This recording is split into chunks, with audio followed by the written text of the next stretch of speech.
जटाजूट चंद्रधारी, जटाजूट चंद्रधारी, जटाजूट चंद्रधारी, दीनन पे।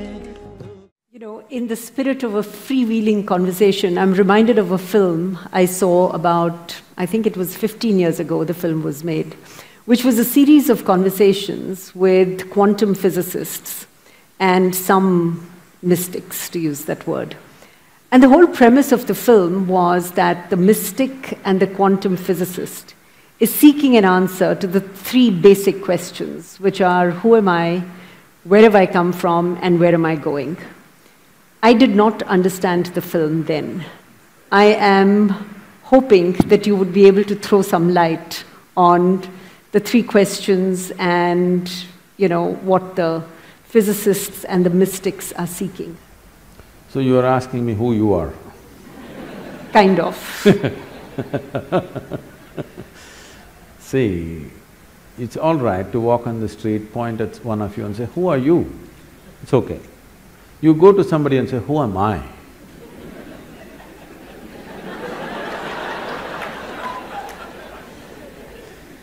This happened in the Cincinnati airport.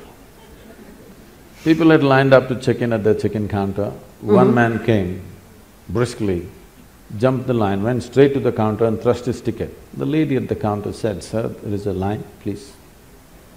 She said, no, no, I'm in a hurry. Well, she said, everybody's in a hurry, you're all getting on the same plane, so please stand in the line. Then he raised his voice, do you know who I am? She looked at him, promptly picked up the microphone and said, there is a man here who does not know who he is, can somebody help him?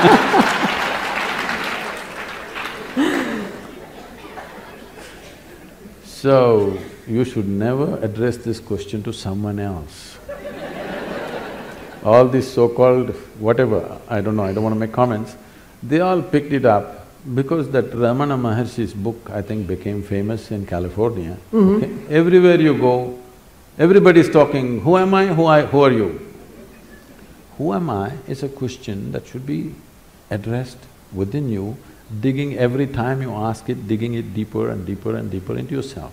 You never go and ask somebody, who am I? That smacks of something else. I was teaching a program in Los Angeles and this is maybe 150, 200 people. Half of them are all Hollywood types and a whole lot of them look alike, many especially women, not because they're sisters, because they have the same doctor.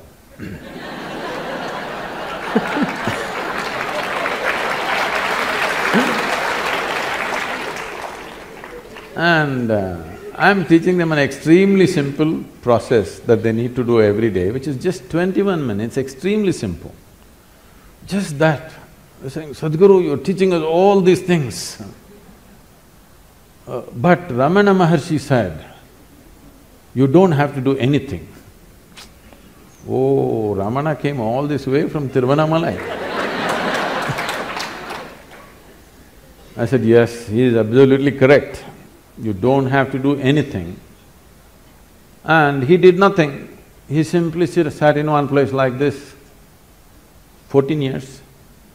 Rats came and bit into his thighs, festering wounds, worms came out of it, but he did nothing, simply sat. Said, you people are made like this, if a mosquito bites you, you'll call 911. You don't talk about doing nothing. Ramana talks about doing nothing, leave that, that's not your business. You are made like this, you don't talk about doing nothing. Ramana talked about, who am I, who am I? You never utter this to anybody. Don't ever go on… please all of you, don't go somewhere and ask someone, who am I? You can ask them, who are you? So, who am I is not even a question that you need to articulate. When I just said, the more you know about it, the better you can exist here. Not necessarily… don't always think about a human being like he's some kind of a machine, how much he has to produce, there's no such thing. But how he exists is important. When you sit here, how are you within yourself is important.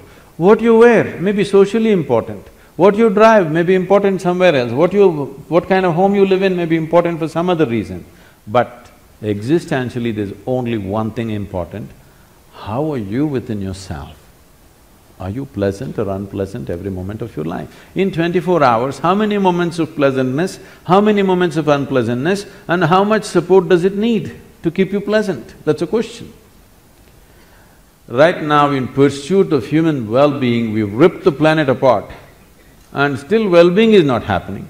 Comfort has happened, convenience has happened, well-being for sure has not happened, isn't it? As a generation of people, we are the most comfortable generation ever. Never before anybody could even imagine these things. But we cannot say we are the most joyful or blissful or ecstatic generation, no. Are we worse than others? I don't believe so. Every generation, same nonsense. Some people lived fantastic within themselves, others went through all the nonsense they had to go through. This is not because of what's happening to them. See, there are two kinds of suffering. Physical pain can happen to you because somebody may cause something to you, somebody is no food, you're in a war zone or somebody is poking you. I'm asking all of you, in the last 25 years, how many times it happened to you, somebody took a knife and poked you? For most of you, it didn't happen. Maybe when you're in your school, somebody poked you with a pin at the most, or you were not even worth that, nobody poked you. They simply poked fun. Huh? They simply poked Whichever. fun at you. Physically, how many times suffering entered you from outside? Very, very minimal. Rest is all self-help. You know, in Tamil Nadu, the government has a scheme, Namaka Name. Namake Nave, it means. That means people are on self-help, busy, causing suffering to themselves daily. Sit, stand, whatever happens. So you will see people, most of them are driving their dream machines on Bangalore streets, all right? How many are driving joyfully? If the traffic light takes 10 more seconds, they're freaking in their dream machine. Is it not a blessing that you bought this dream machine after working for whatever number of years? Why don't you…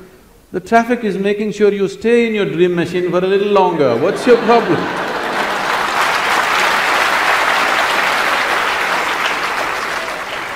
I'm saying just about anything, people are suffering. So suffering is not happening because of something else, it's simply because people do not know how to manage their body, their mind, their energies, their emotion, nothing. Because no attention has been paid. No attention to the nature of who you are has not been paid.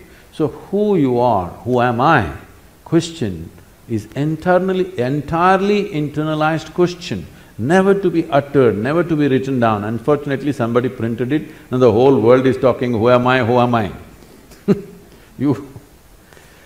Oh, this is okay if you are an inpatient.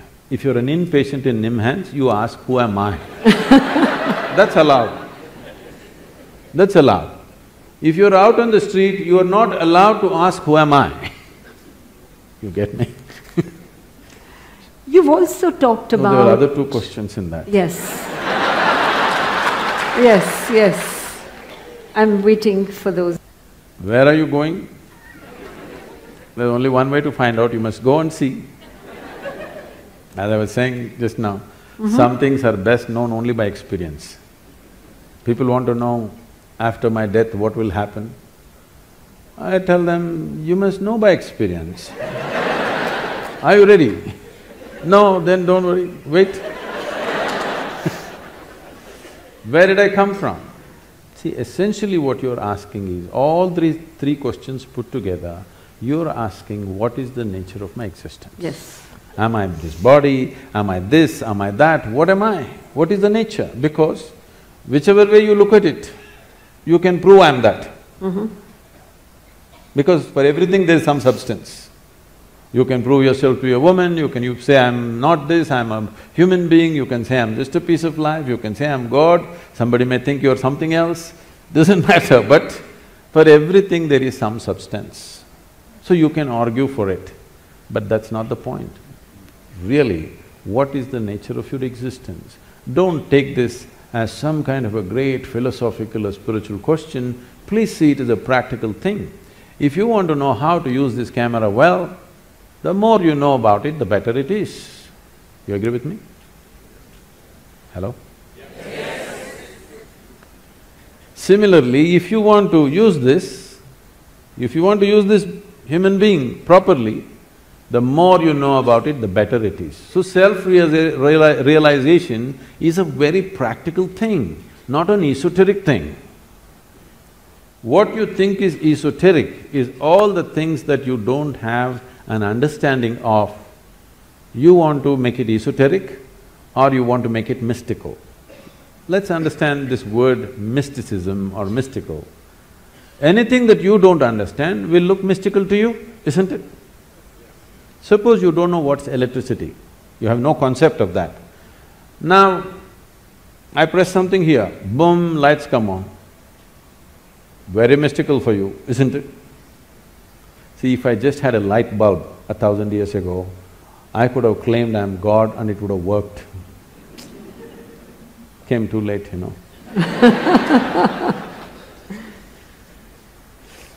So, the more you know about it, the better you will live. This is not something that you seek at the end of your life. This should be the first step of your life, if you value your life. Yes? Yeah. Knowing this should be the first step of your life. Very beginning of your life, this question should be asked. Can I tell you a story? Please. There was a bishop in the Greek Catholic order. The Greek Orthodox Church believes they are the only real Christians, others are not really Christians. They think they are the only pure Christians, others are not really that. They have their own pope in Istanbul. So, it became a very small group over a period of time for whatever reasons. So, being on the Silk Route, many fantastic stories from India are wafting across the Bosphorus, and these stories are going on about the mystics and the yogis and the magic of India, which the Indians have not seen and everybody else has seen. So he always wanted to go to India. But being a man of cloth, he could not really choose where to go. After 60 years of age, when he semi-retired, he got an opportunity and he came to southern India. And he found the right kind of guides. Somebody told him, you go up this mountain, and they gave him the landmarks, and here there's one yogi, he is the right one to meet for you. So he climbed up the mountain. The man is not made for mountains. You know, mountains demand certain things from you. So he went up, and as they had said, there was a yogi sitting in front of a cave, blissed out. He went and he had heard that if you see an Indian yogi, you have to prostrate. But for that also, you need some fitness. This is a part of the Indian thing because that's the only exercise most Indians do. So whatever you see, you just bow down. But now they've learned… A shortcut there Yes, too. the idea is to touch the floor. Every time you keep doing it through the day, it's a good exercise, you don't have to spend extra time for exercise. So he struggled and scraping himself and sat up. All this commotion, the yogi opened his eyes and smiled. So the bishop asked, can I ask you a question? The yogi said, by all means. The bishop asked, what is life? This is after 60. The damn question you should have asked when you were 6, at least 16 you must have asked. No, 60, all right, better late than never, sometime you asked. So, when he asked this question, what is life, the yogi went into raptures.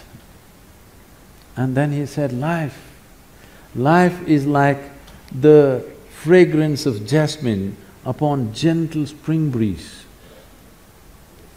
The bishop looked like this, what? Fragrance of jasmine on gentle spring breeze? But our teacher told us, life is like a thorn. Once it gets into you, if you sit it hurts, if you lie down it hurts, if you stand up it hurts. And you're saying it is fragrance of jasmine, spring breeze and all this stuff. The yogi smiled and said, well, that's his life.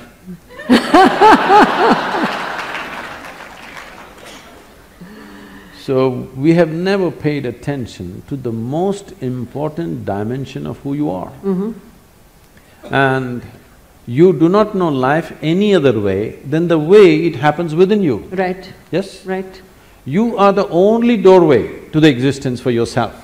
Absolutely. You can only experience through this mechanism and no other way. Yep. If you don't know this, what the hell are you doing here? And just because you know this, people label you as a mystic, as this, as that, and many people mispronounce it as a mistake, you know.